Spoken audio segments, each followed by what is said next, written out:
저는 한 가지 특이한 이력을 가지고 있습니다.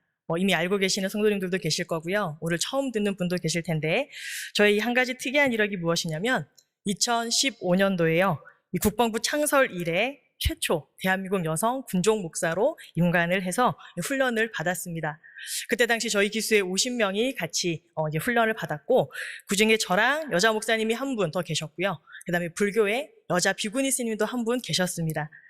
이 군종 장교들은 사실 군에서도 성직자의 역할을 감당하기 때문에 직접 총을 들고 싸울 일은 없습니다.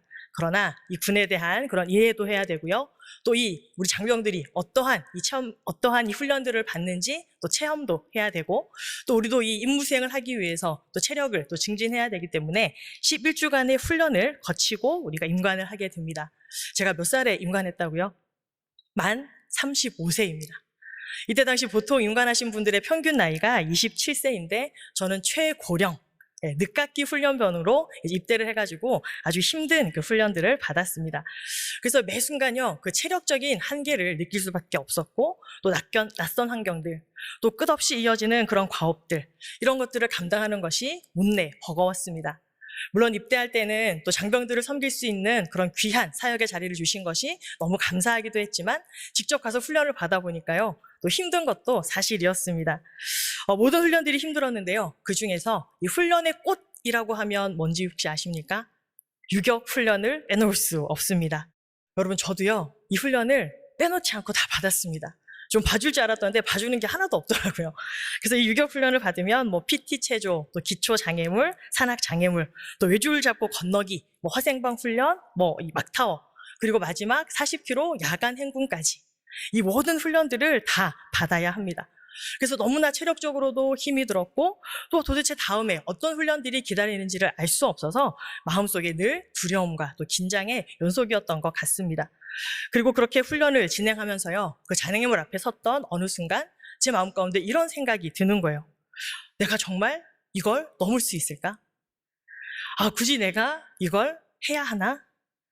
지금 생각해보면 그건 단순히 이 코스를 넘느냐 마느냐 그런 문제가 아니었습니다. 그 순간 제 한계와 마주했던 그런 시간이었고, 또 끝까지 버틸 수 있을지에 대한 제 마음속에 깊은 그런 싸움이었습니다. 이 정도로 버텼던 것만 해도 충분한 게 아닐까? 나는 나이도 많고 또 여성인데 그냥 이쯤에서 포기해도 되지 않을까? 그냥 슬금슬금 제 마음속 깊은 곳에서 이런 생각들이 올라오기도 하더라고요. 그래서 제가 미리 말씀드리지만 우수한 성적으로 잘 임관했습니다. 아까 사진 보셨죠? 그 선서하는 사람 뒤에 제가 3등으로 임관을 했습니다. 네, 박수 한번 주셔도 좋을 것 같습니다. 제가 지금 제가 이 자리에서 감히 우리 성도님들께서 어떤 삶을 살아오셨는지 제가 감히 다 알 수는 없지만요, 아마 이 자리에 계신 우리 성도님들도 비슷한 그 마음의 벽 앞에 서 보신 적이 있으실 겁니다. 가정의 문제들, 자녀와의 갈등들, 또 흔들리는 일터들, 또 누구에게도 쉽게 말 못했던 어떤 그런 건강의 문제들이나 신앙의 고민들까지 그 긴 시간 또 참 많은 것들을 감당해 오셨고, 또 그 안에 쌓여있던 피로와 무게를 오롯이 혼자 끌어안고 또 버티면서 계시는 분들도 있는 줄 압니다. 그런데 그때 우리 마음 가운데 이런 소리들이 들려오지 않습니까? 지금 내가 이 자리에서 버티고 있는 이유는 도대체 뭘까? 누구를 위해서 무엇을 바라보면서 내가 다시 일어나야 하지? 저도 이 훈련소에서 훈련을 받으면서 그 질문들을 늘 마주하면서 또 이런 질문들 가운데 답하고자 애를 썼습니다. 그리고 포기하고 싶었던 그 순간 제 안에 떠올랐던 또 다른 질문이 하나 있었습니다. 왜 사람들은 그럼에도 불구하고 그 어려운 순간들을 극복해 나가려고 할까? 도대체 무엇이 우리로 하여금 그 힘든 상황 가운데서 다시 일으키는 걸까? 오늘 이 질문들을 가지고 오늘 말씀을 함께 나누기를 원합니다. 오늘 본문 속 느헤미야도요, 바로 그런 자리 앞에 서 있었습니다. 이 느헤미야 4장 초반부를 보시면요, 느헤미야와 유대 사람들이 예루살렘 성벽을 다시 세우려고 하자 산발랏이 그 소식을 듣고 크게 분노하는 장면이 나옵니다. 우리 1절과 2절의 말씀 함께 읽겠습니다. 산발랏이 우리가 성을 건축한다 함을 듣고 크게 분노하여 유다 사람들을 비웃으며 자기 형제들과 사마리아 군대 앞에서 일러 말하되, 이 미약한 유대 사람들이 하는 일이 무엇인가? 스스로 견고하게 하려는가? 제사를 드리려는가? 하루의 일을 마치려는가? 불탄 돌을 흙무더기에서 다시 일으키려는가 하고. 아멘. 이 말은요, 단순한 조롱이나 비아냥거림이 아니었습니다. 유다 백성들이 처해 있는 현실, 패배감에 그 좌절 속에 살아가던 그들의 상처난 감정을 정확하게 건드리는 말이었습니다. 아이고, 너희가 하나님의 백성이라더니 지금 너희의 형편을 봐라. 지금 너희가 무엇을 할 수 있겠느냐? 참 꼴 좋다. 산발력의 전략은요, 단순하고도 치명적이었습니다. 이스라엘 백성들은 지금 우리가 하나님께 버림받았다라고 하는 그런 낮은 자존감을 가지고 있었는데 산발랏이 이것을 정확하게 찌른 것입니다. 그들이 다시 예배의 공동체로 또 성전 공동체로 회복하려고 하는 그 의지를 꺾어버리는 그러한 말입니다.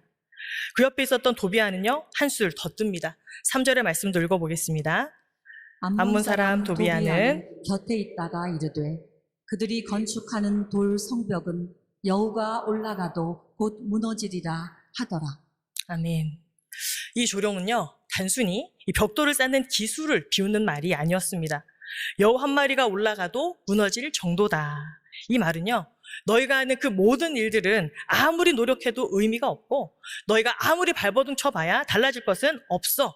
이러한 메시지를 던지고 있는 것입니다. 사랑하는 성도 여러분, 공동체 안에 이러한 말들이 돌기 시작하면 어떻게 될까요? 아시는 것처럼요, 이 부정적인 말들은 그 전염성이 굉장히 빠릅니다. 바이러스보다도 더 빠르게 퍼져나가는 것이죠. 그리고 이러한 이야기들이 공동체 안에 돌기 시작하면요, 무너져 내리는 것은 성벽이 아니라 바로 사람들의 마음입니다. 공동체의 사기와 열정이 한순간에 꺼져버리는 것이죠. 이것이 도비아의 의도였습니다.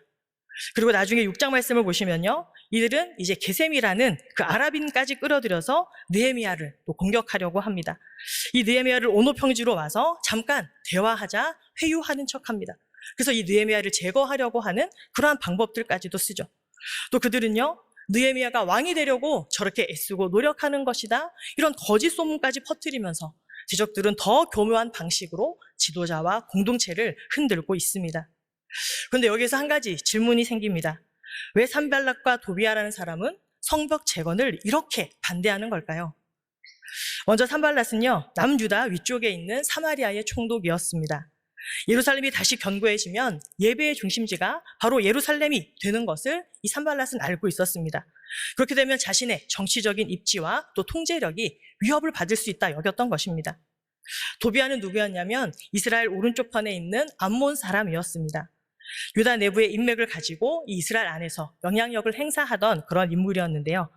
이스라엘 백성들이 다시 신앙 공동체로 자립성을 회복하게 되면 자신의 권력과 또 그런 기득권들이 약해질 것을 알았기 때문입니다. 즉, 이 모든 일의 본질은 하나였습니다. 하나님의 백성이 믿음으로 하나 되는 것을 두려워하고, 그렇기 때문에 그들의 마음을 흩어지도록 그들은 이렇게 애쓰면서 공격하고 있는 것이죠. 오늘날에도 마찬가지입니다. 교회가 하나 되고요, 말씀 위에 바로 서가고 또 부흥하려고 할 때 사단은 그때 역사하면서 또 틈을 내기도 하고요, 또 교회에 분열을 가져오고도 있습니다. 또 거기에 힘을 잃게 되어지는 세력들이 있기 때문에 또 불편해하는 사람들도 나타납니다.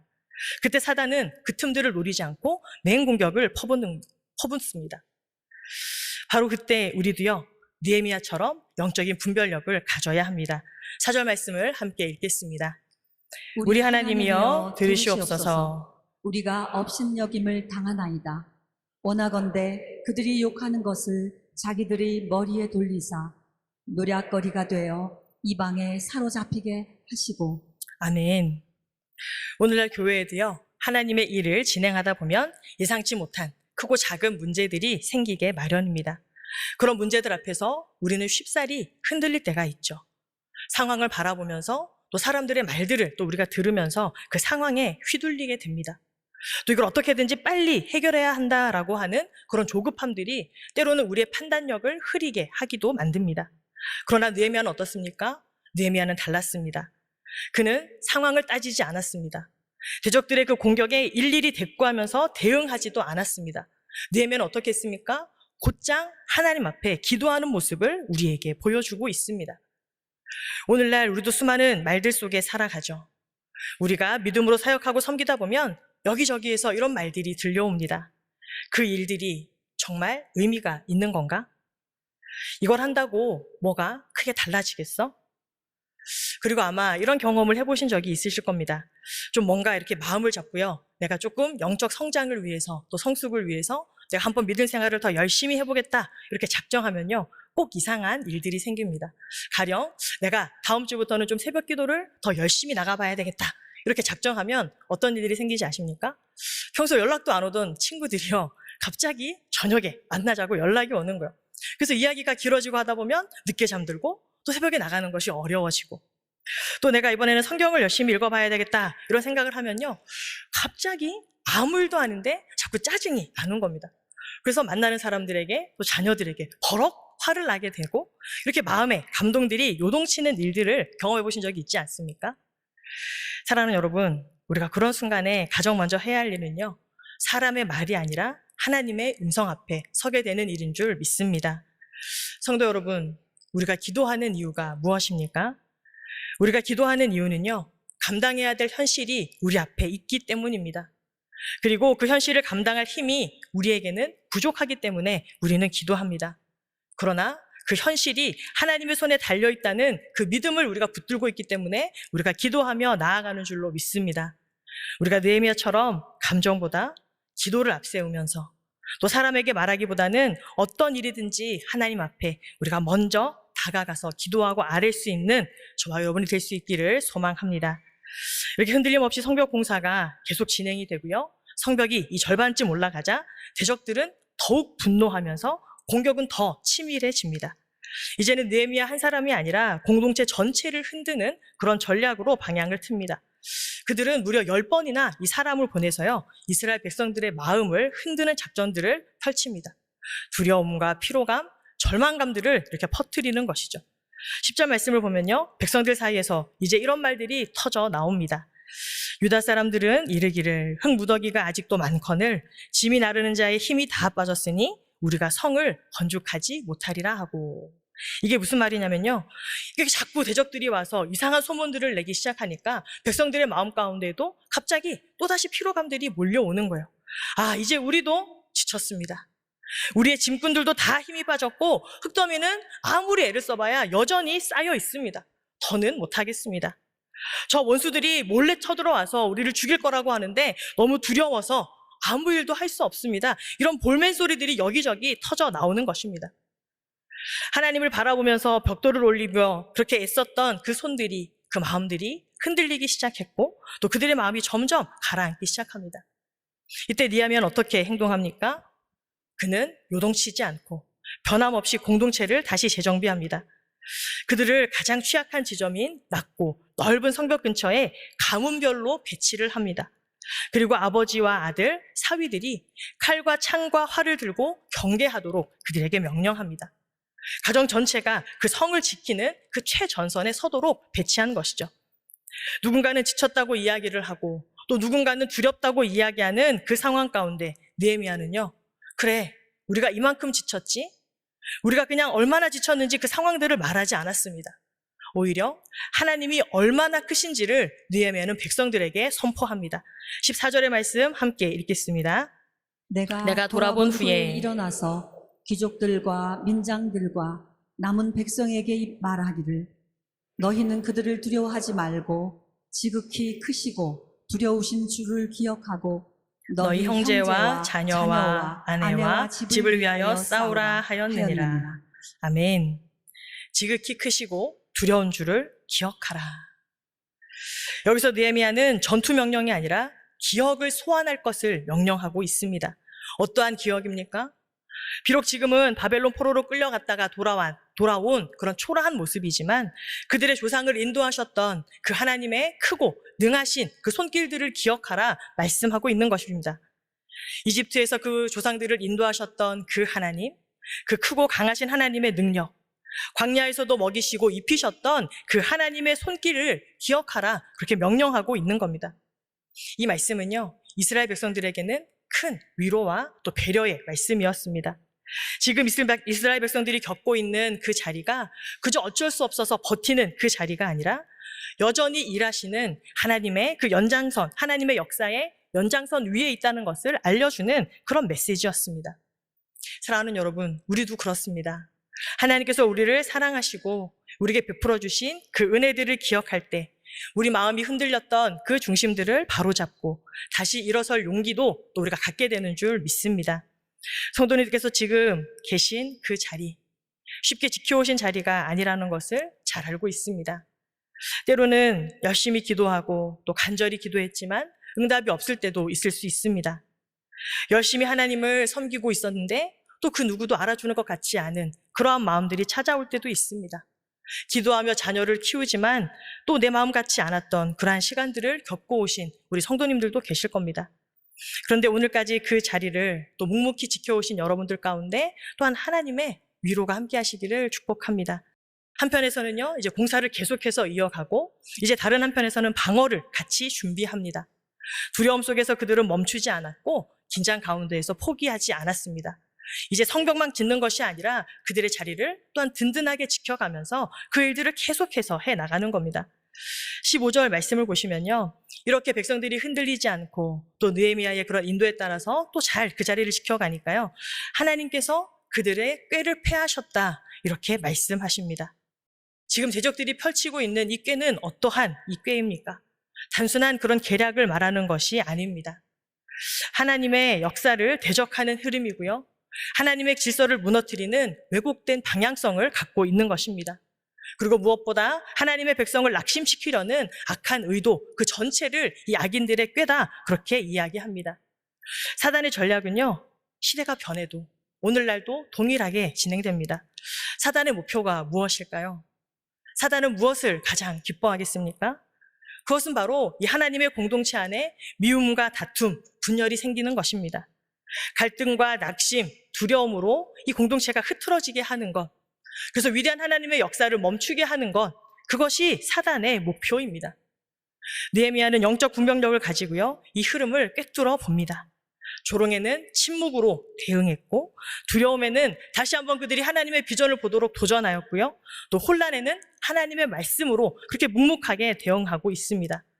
바로 여기에서 우리도 중요한 영적인 교훈을 깨달을 수 있습니다. 믿음이라는 것은 바로 이 사단의 공격에 그대로 반응하는 것이 아니라 상황을 분별하면서 사단이 원하는 것과 반대로 움직이는 그 지혜를 얻는 것, 이것이 오늘 말씀이 우리에게 주시는 중요한 또 영적인 교훈인 줄로 믿습니다. 신앙은요, 기꺼이 반대의 길을 걷는 용기입니다. 이 말은요, 그냥 반대를 위한 반대를 하라는 그런 말씀이 아닙니다. 감정이 요동치면 더 깊이 말씀 속으로 들어가십시오. 믿음이 밀려오면 더 기도하고 더 사랑하는 자리에 머물게 되시기를 축복합니다. 혹시 좀 이 마음에 들지 않고 불편한 지체가 있으실 때요, 그냥 배척하시고 그냥 지적하시고 판단하시지 말고 오히려 더 그 사람에게 대접하고 또 베풀기를 한번 해보십시오. 그러면 어느샌가 우리 성도님들의 마음이 조금씩 열리시는 것을 또 경험하게 될 것입니다. 이제 그렇다고 해서 혹시 누가 이제 앞으로 밥 먹자라고 이야기하면 혹시 저 사람이 나를 미워하는 건가? 그렇게 오해하지 마시고, 또 누군가 나를 대접하는 또 그 모습들은 또 있는 그대로 또한 사랑으로 또 받으실 수 있기를 바랍니다. 사랑하는 성도 여러분, 사단이 바라는 것은 하나님의 길을 방해하는 것, 이것이라는 것을 우리가 잊지 않았으면 좋겠습니다. 그렇기 때문에 사단이 바라고 원하는 그 방식이 아니라 어떤 순간에서도 하나님이 기뻐하시는 길을 선택할 수 있는 우리 모두가 될 수 있기를 소망합니다. 그리고 그것이 믿음의 방식이고 또한 예수님의 길을 따라가는 또 그러한 옳은 길인 줄로 믿습니다. 사랑하는 성도 여러분, 사단이 우리에게 어떠한 방법으로 찾아오든지 우리의 믿음을 흔들게 하고 우리의 공동체를 흔들게 할 때 우리가 변함없이 흔들림 없이 하나님의 말씀 앞에 서게 되기를 축복합니다. 우리가 묵묵히 하나님의 말씀을 의지하면서 우리를 위해 싸우실 하나님을 의지하면서 그렇게 우리의 자리를 지켜나갈 때 사단은 아무런 힘도 펼치지 못하고 그대로 물러나게 될 줄로 믿습니다. 결국 믿음은요, 요란한 싸움이 아니라 묵묵히 자기의 자리를 지키는 싸움인 줄로 믿습니다. 그 자리가 때로는 힘들고 눈물겹고 외로운 자리일 수 있습니다. 그러나 그 자리를 포기하지 않고 우리에게 주신 그 사명의 자리를 우리가 잘 지켜낸다면 하나님께서 우리를 위하여서 친히 싸워주실 것이고 또 그 모든 장애물들이 다 사라지고 하나님께서 기뻐하시는 그런 삶의 모습들로 살아가게 될 줄로 믿습니다. 그러므로 우리에게 맡겨주신 그 삶의 자리들, 우리가 믿음으로 잘 지켜나가는 우리 성도님들 될 수 있기를 축복합니다. 그런데요, 이렇게 한 고비가 지나고 나서 그 모든 것들이 끝나면 참 얼마나 좋겠습니까? 그러나 그 일들은 계속 이어진다는 것을 우리 성도님들도 잘 아실 겁니다. 그래서 어떻게 보면 이러한 큰 사건들이 지나가고 나면 오히려 더 단단하게 대비를 해야 합니다. 뭐 이런 거죠.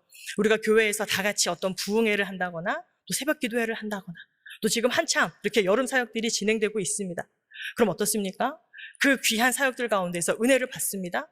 근데 그러고 나면 또 큰 시험들이 찾아오는 또 그런 일들이 종종 있다라는 거예요. 그래서 느헤미야는 이것들을 너무나 잘 알았기 때문에 백성들을 더욱 무장시키고 있습니다. 17절의 말씀을 같이 한번 읽도록 하겠습니다. 성을 건축하는 자와 짐을 나르는 자는 다 각각 한 손으로 일을 하며 한 손에는 병기를 잡았는데 아멘. 이제 사람들이요, 한 손에는 각자의 그런 연장들, 도구들을 들고 한 손에는 병기, 곧 무기를 들고 자신의 자리를 지킵니다. 느헤미야는 계속해서 믿음과 행함이라고 하는 이 이중의 자세를, 이 이중의 태세를 잘 유지하라 이야기합니다. 신앙이라는 것은 결코 현실을 외면하는 일이 아닌 줄로 압니다. 기도했다면 그 모든 현실들을 하나님의 손에 맡겨드려야 합니다. 그리고 또한 기도한 만큼 내가 감당해야 되는 그런 삶의 자리들 또한 묵묵히 지켜나가야 합니다. 칼 바르트라는 신학자는요, 이런 말을 남겼습니다. 그리스도인들은 한 손에는 성경을, 한 손에는 신문을 들고 살아야 한다. 한 손에는 성경, 한 손에는 신문. 이게 무슨 말이겠습니까? 말씀만 붙잡으면 자칫 우리가 현실을 외면하게 된다는 거예요. 또 반대로요, 현실만 우리가 붙들고 바라보게 되면 하나님의 역사하심들을 놓치게 된다는 겁니다. 우리는 이 두 긴장 사이에서 신앙의 균형을 잘 이루면서 살아가야 합니다. 우리가 발딛고 있는 이 현실을 부정하지 않으면서, 그러나 그 가운데서 역사하시는 하나님께 우리의 시선을 두는 것, 그것이 기도하는 자의 자세이며 또한 한 손에 무기를 든 공동체의 영성인 줄로 믿습니다. 사랑하는 성도 여러분, 오늘 느헤미야의 말씀을 통해 우리는 믿음의 자리를 지킨다고 하는 것은 조롱과 위협, 지치고 흔들리는 마음과의 그런 싸움이라는 것을 잘 보았습니다. 하지만 하나님은 그 싸움의 한가운데에서 우리를 외면하지 않으십니다. 오히려 우리와 함께 싸우시고 무너져 내려져 버린 그것들을 다시 세워주시는 분이신 줄로 믿습니다. 그렇기 때문에 우리는 감정보다 늘 기도의 자리에 먼저 머물러야 하고 또 사람의 말보다 하나님의 음성 앞에 머물러야 합니다. 믿음은 감정이 아니라 하나님의 은혜를 기억한다라는 것 마음속에 새기실 수 있기를 바랍니다. 그리고 지극히 크신 그 하나님의 은혜를 기억하는 사람은 절망의 한 복판에서도 반드시 다시 일어나게 될 줄로 믿습니다. 지금 우리 사랑하는 포항제일교회는요, 여름 사역이 한창 진행 중에 있습니다. 또 이제 이 여름이 지나고 나면 하반기 사역들을 본격적으로 또 시작하게 될 것입니다. 올 한 해 하나님께서 우리에게 이 120주년이라고 하는 큰 은혜의 해를 베풀어 주시지 않으셨습니까? 이럴 때일수록 우리가 무엇인가 이루었다 생각하는 것이 아니라 악한 마귀 사탄이 일절 틈타지 못하도록 한 손에는 기도를, 또 한 손에는 더 우리가 이 믿음의 행함을 들고 주어진 자리들을 묵묵히 지켜내야 할 줄로 믿습니다. 그러나 잊지 마십시오.